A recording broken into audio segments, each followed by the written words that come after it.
Assalamualaikum warahmatullahi wabarakatuh. Hari ini saya akan membentangkan kajian kes. Kes yang saya pilih adalah kes Wan Syahriman bin Wan Sulaiman dan seorang lagi lawan Siti Nurhayati binti Muhammad Daud. Kes ini dibicarakan di Mahkamah Rayuan Wilayah Persekutuan di Kuala Lumpur pada 11 Februari 2011. Hakim yang terlibat adalah Datuk Haji Muhammad Yusof bin Cik Teh dan Datuk Aidi bin Haji Mokhtar. Peguam syar'i yang terlibat adalah Zaidi Zain and Associates yang mewakili pihak perayu.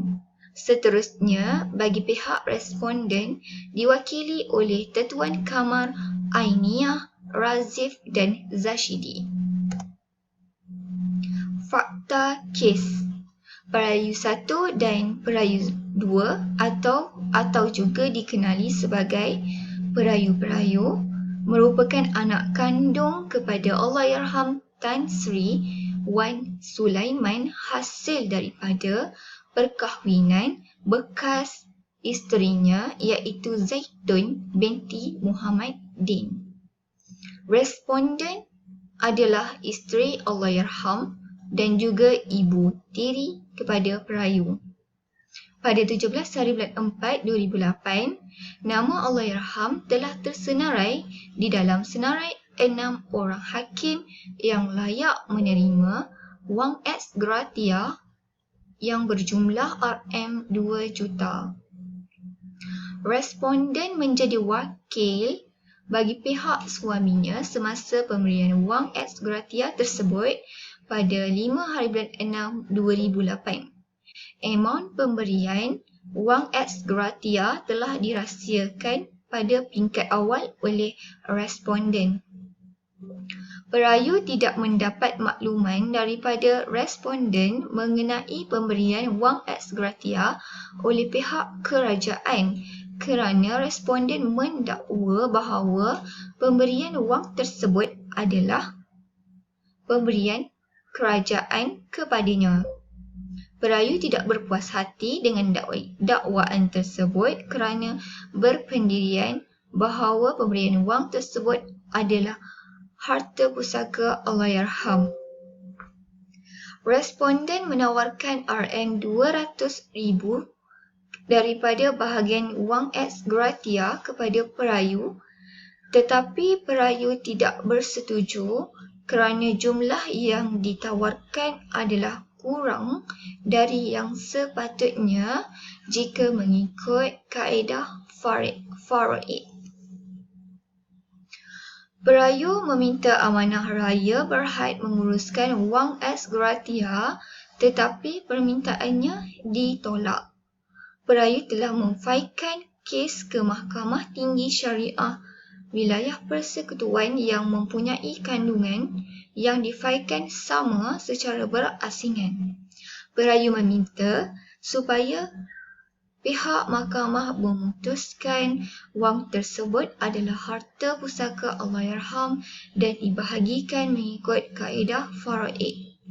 Perayu pertama memfailkan kes pada 17 hari bulan 6 2008. Perayu kedua memfailkan kes pada 12 hari bulan 2 2009. Pada 1 hari bulan 4 2010, hakim telah mengeluarkan keputusan bahawa wang yang diberikan oleh kerajaan kepada responden adalah hibah. Perayu telah membuat notis rayuan pada 13 hari bulan 4 2010 kerana tidak berpuas hati dengan keputusan mahkamah yang dikeluarkan pada 1 hari bulan 4 2010 dan telah mengemukakan 5 alasan dalam dokumen alasan rayuan pada 5 hari bulan 5 2010. Responden telah memfailkan hujah bertulis bagi menjawab alasan rayuan dan hujah perayu pada 6 hari bulan 10 2010. Prinsip kes. Mahkamah terlebih dahulu meneliti mengenai takrifan ex gratia dari sudut istilah dan juga dari sudut tujuan pembayaran wang tersebut oleh pihak kerajaan. Dari sudut istilah, Kamus Dewan dan Pustaka edisi keempat, muka surat 403 telah menjadi rujukan mahkamah. Dari sudut tujuan pula, mahkamah merujuk Perkeliling Perbendaharaan bilangan 13 tahun 1994, Perkeliling Perbendaharaan bilangan 7 tahun 2001 dan Perkeliling Perbendaharaan bilangan 17 tahun 2008. Seterusnya, mahkamah juga merujuk peruntukan Seksyen 45/1 Akta Keterangan Syariah Wilayah-Wilayah Persekutuan 1997.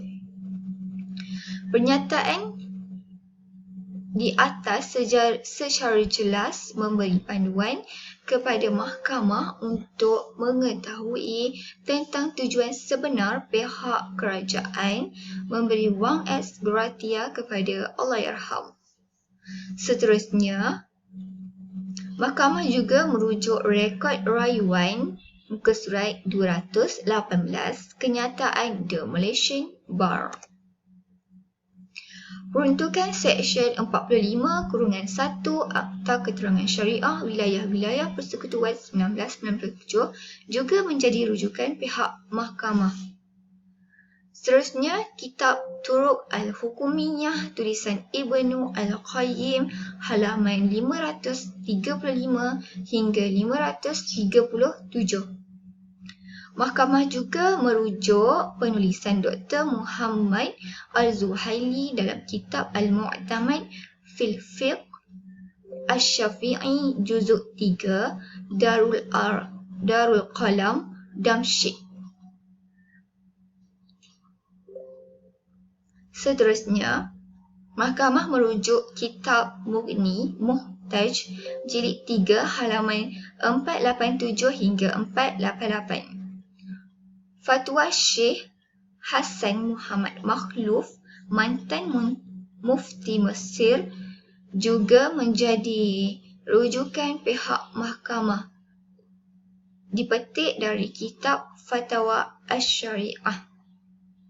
Oleh itu, mahkamah memutuskan bahawa status responden dalam kes ini adalah sebagai wasi, bukan sebagai penerima hadiah yang bersesuaian dengan fatwa Keratan Akhbar, fakta Keratan Akhbar yang dikemukakan oleh pihak mahkamah sebelum ini. Keputusan mahkamah. Mahkamah Rayuan Syariah telah memutuskan telah sebulat suara membenarkan rayuan perayu berhubung pemberian wang ex gratia oleh pihak kerajaan sebanyak RM2 juta adalah harta pusaka antara perayu dan responden setelah meneliti alasan rayuan, rekod rayuan kedua-dua belah pihak. Keputusan ini dikeluarkan setelah pihak perayu membuat rayuan kepada mahkamah ke atas kes tersebut melalui notis rayuan pada 13 hari bulan 4 2010. Manakala keputusan yang dikeluarkan oleh Hakim Mahkamah Tinggi Syariah Wilayah Persekutuan Kuala Lumpur pada 1 hari bulan 4 2010 adalah diketepikan. Oleh itu, pihak mahkamah memutuskan bahawa pembayaran wang ex gratia oleh pihak kerajaan adalah harta pusaka Allahyarham dan ia perlu dibahagikan mengikut kaedah faraid. Kesimpulan, kes ini berkaitan penentuan sama ada harta pusaka atau hibah terhadap pemberian wang ex gratia oleh pihak kerajaan. Mahkamah Syariah sentiasa cuba untuk mengemukakan tentang takrifan ex gratia serta tujuan pembayaran wang ex gratia oleh pihak kerajaan. Pihak mahkamah sedaya upaya mengeluarkan hujah dari rujukan yang berotoriti dan menyatakan fatwa-fatwa yang berkaitan untuk mengeluarkan keputusan bagi sesuatu kes. Oleh yang demikian, pihak mahkamah berpuas hati dengan keputusan yang dikeluarkan kerana pihak responden tidak konsisten dalam mengeluarkan hujah dan bersetuju dengan fakta yang dikemukakan oleh pihak mahkamah. Oleh itu, pihak mahkamah memutuskan bahawa pemberian wang ex gratia merupakan harta pusaka Allahyarham dan layak diterima oleh pihak perayu dan responden kerana merupakan ahli waris yang sah serta perlu dibahagikan mengikut kaedah faraid. Sekian, ini sahaja pembincangan saya pada hari ini. Terima kasih.